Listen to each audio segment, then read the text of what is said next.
There are many incredible and creepy horror villains from the early 80s. We have Michael Myers, Jason Voorhees, and even a possessed little doll named Chucky, who I really do not feel like talking about. Sure, these villains are creepy, but none of them are quite like Freddy Krueger. Created by Wes Craven, Freddy Krueger has got to be one of the scariest horror villains to date.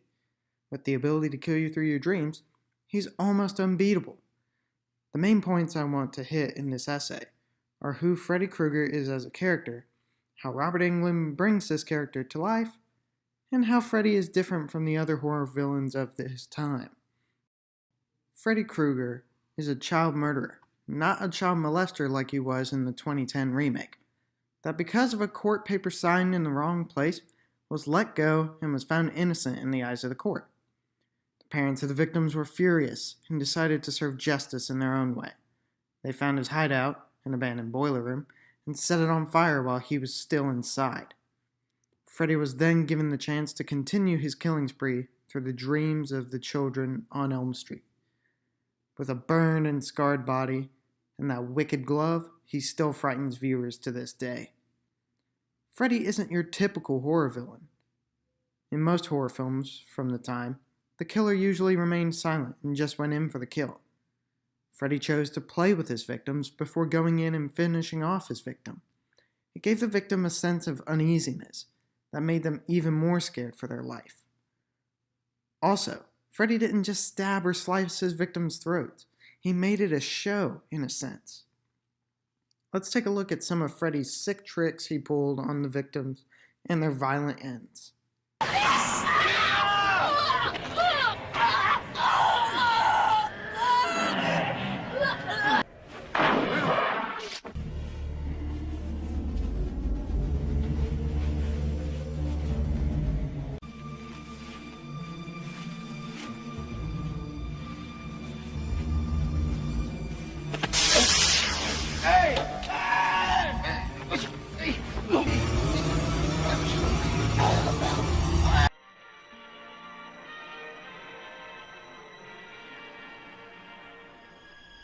It is now 12 midnight, and this is station KRGR leaving the air.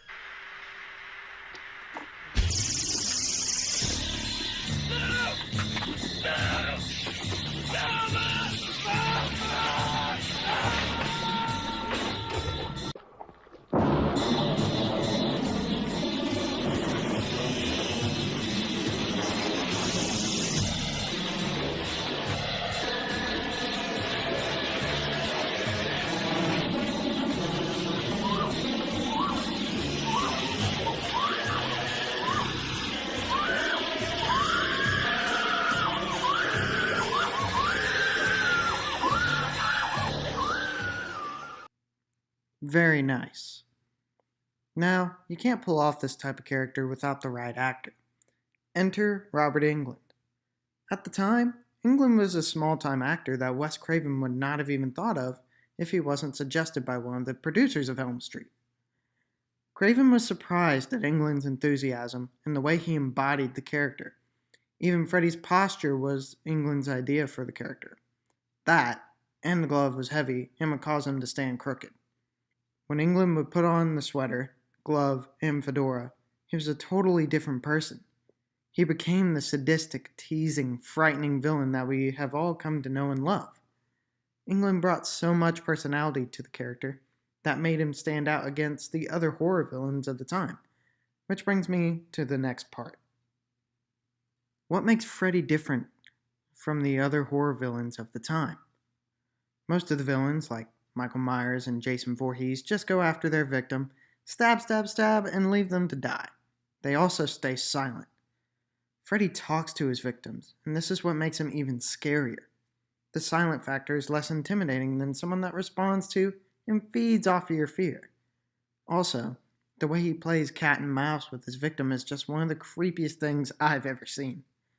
Hearing his claws against the wall, the sound getting closer and closer. Here, let me just show you.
This alone even causes the viewer to have a sense of anxiety, not knowing when your killer is going to jump out or even where he's going to jump out from.